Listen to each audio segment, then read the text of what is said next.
Good morning, everybody. Welcome to the GATE session. I am G. Muthukumar, Assistant Professor, Department of Artificial Intelligence and Data Science, S.A. Engineering College.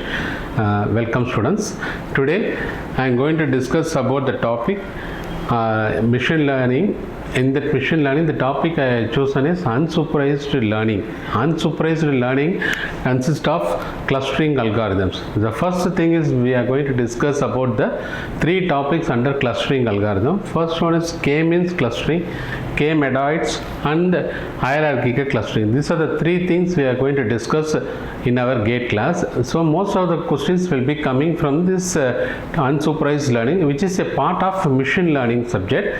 Machine learning, you have four classifications. Already we have discussed in the previous class about supervised learning, unsupervised learning, reinforcement learning and semi-supervised learning. So under supervised learning, we are classifying into three types. One is K-means clustering, K-medoids and hierarchical clustering.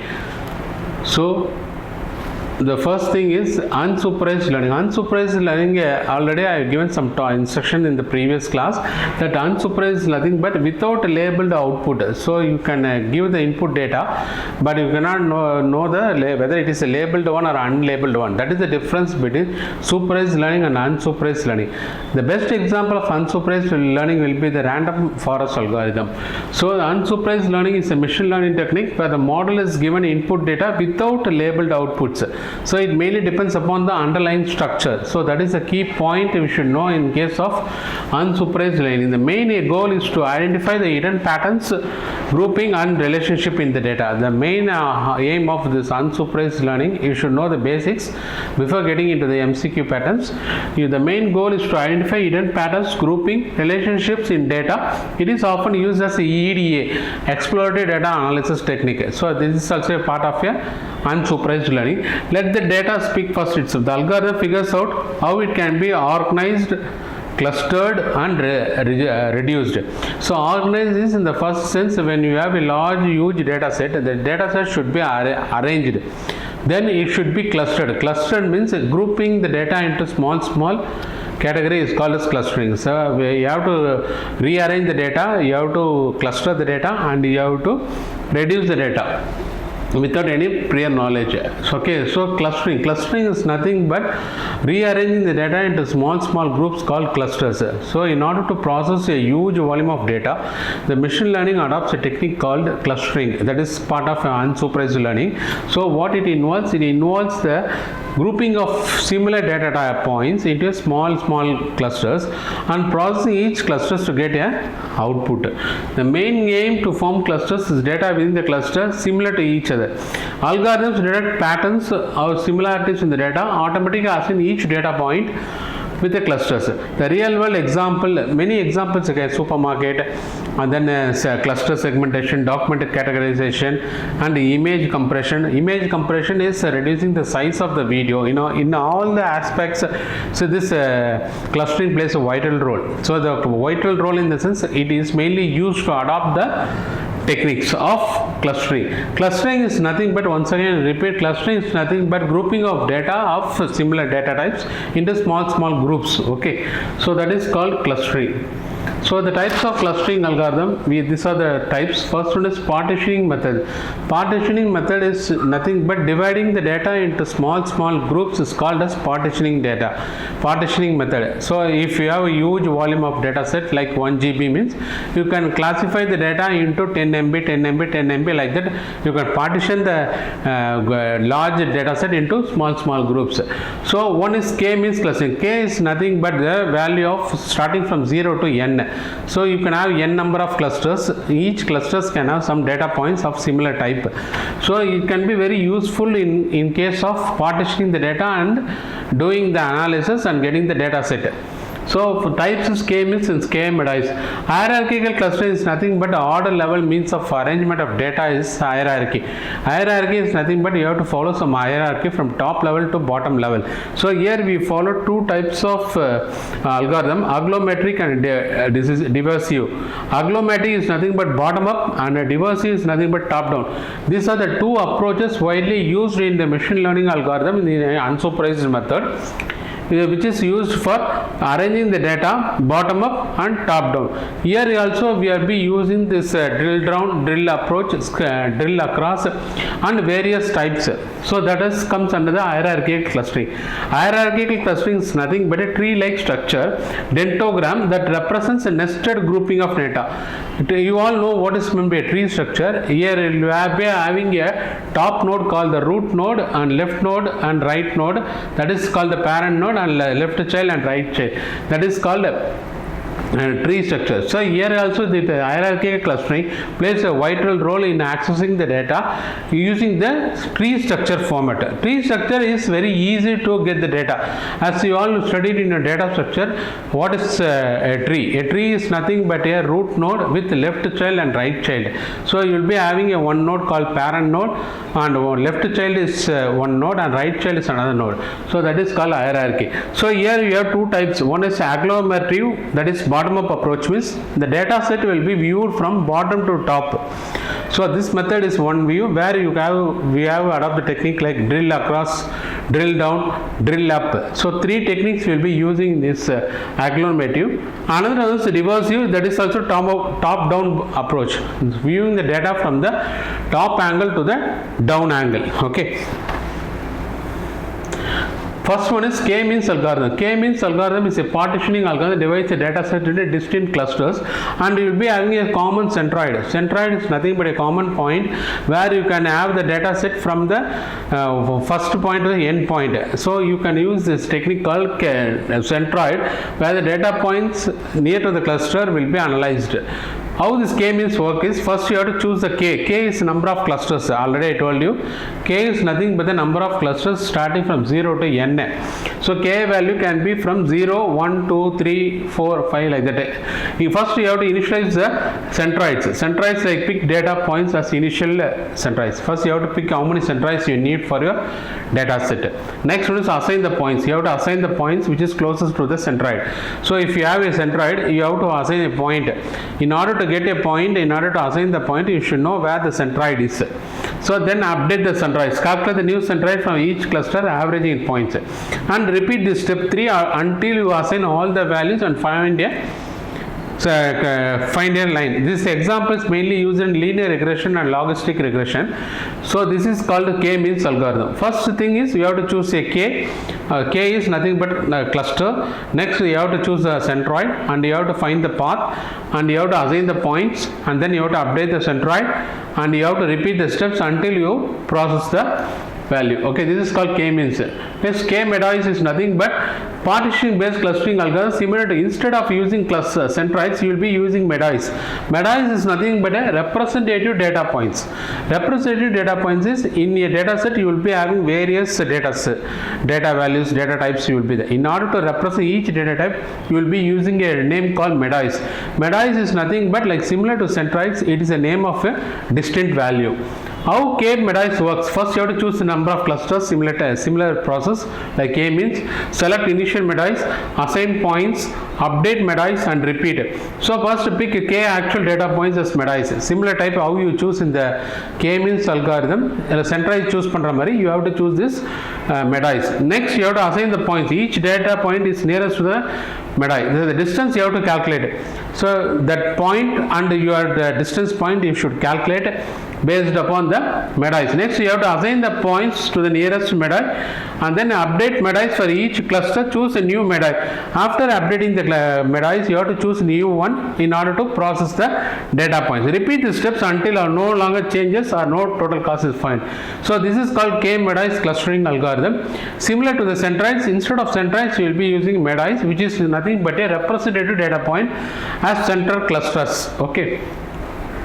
Next is hierarchical cluster. Already I told hierarchical cluster uses a dendrogram. It builds a tree-like structure. Tree-like structure, already I told you, is like a parent and a left child and right child. You will be having that various clusters arranged in a tree fashion, and it does not require any define the number of clusters. You need not define any clusters in hierarchy clusters. Just you have to represent the data in the nested form. Nested form la represent pannu. A dendrogram is nothing but a tree diagram that visualizes how clusters are merged or cut, split. So எப்படி வந்து clusters வந்து merge ஆயிருக்கு, how these clusters are split. You have to find out the two cases with the dendrogram. Again, the types is agglomerate and diversive. Already I told, agglomerate is nothing but the bottom up approach, and diversive is nothing but the top down approach. This dendrogram is nothing but it visualizes how clusters are merged or cut or split. Cut the dendrogram at a certain level to decide how these clusters are kept. So this is the technique used in hierarchical clustering. So in the most of the MCQs they will ask what is dendrogram. Dendrogram is nothing but a part of a hierarchical clustering. So dendrogram is nothing but it is used to visualize how clusters are merged. So you have, if you have a data set is very huge and you have a lot of clusters now, you have to know how it is merged and how it is splitted, how the data is processed. So for that you will be using a technique called dendrogram. That dendrogram will decide how these clusters are merged and split. Okay, so this is called hierarchical clustering. Agglomerate, already I told you, say bottom up approach. It starts from the bottom layer and it finds each data point starts its own clusters and iteratively merged. Treat each data point as an individual cluster. How this agglomerative works means, first step is start. Treat each data point as individual cluster. Calculate distance between all pairs of clusters. Merge two closest clusters. Repeat step 2 and 3 until all points belong to a single cluster or design number of clusters. So this is a step which has to be followed in agglomerative clusters. First step is you have to start and you have to calculate the distance, merge and repeat. So these are the 4 steps you have to follow in agglomerative. Agglomerative starts with treat each data point as an individual cluster. Calculate the distance. You have to calculate the distance between each pair. You have one cluster and another cluster. You have to find out the distance between the two clusters. Next, merge two closest clusters. Then the third step is you have to merge the two clusters which are very close together. And you have to repeat step 2 to 3 until all the points belong to a single cluster or desired number of clusters. This is called agglomerative clustering. Next, diversive clustering is a top-down approach. It also starts with the data points in a single large cluster. It starts working with the entire data set as a one big cluster. Here the concept is top to down. So first initial point to the last end point. Start with the entire data set as one big cluster. Split the cluster into two based on the largest dissimilarity. Continue splitting the resulting cluster until each data point form its own cluster. So here the 3 steps we have to follow is, first is you have to start with the entire data set as one big cluster. Second one, you have to split the cluster into two based on the largest dissimilarity. So you have to split the two clusters, one which has more dissimilarities. Dissimilarities means that the values will be varying with one cluster to another cluster.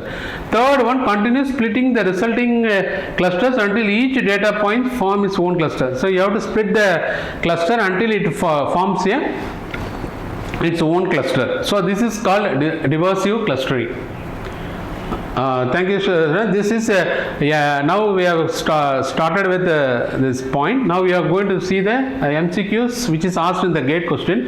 The first question is, which leakage method measures the similarity between the two clusters by minimum distance between any members of the cluster? The options given are complete leakage, single leakage, average leakage, Watts method. So the question is, which leakage method measures the similarity between the two clusters by the minimum distance between any members of the cluster? The answer is single leakage. You can note down, the answer is single leakage. Single leakage is the method which measures the similarity between the two clusters by a minimum distance between two members. So you cannot take complete leakage or average leakage or Watt leakage. Single leakage. So it will be minimum distance now. You have to consider single leakage. So that is the answer. Second one key advantage of hierarchical cluster over partitioning method is that it's computationally efficient for large data sets, does not require pre-specification of the number of clusters k, always produces spherical clusters, uses medoids instead of centroids. The question is, they asked is key advantage. Key advantage means that is it does not require any pre-specification of number of clusters. So hierarchical clustering you cannot specify number of clusters. So second option is correct. Option B is the right answer.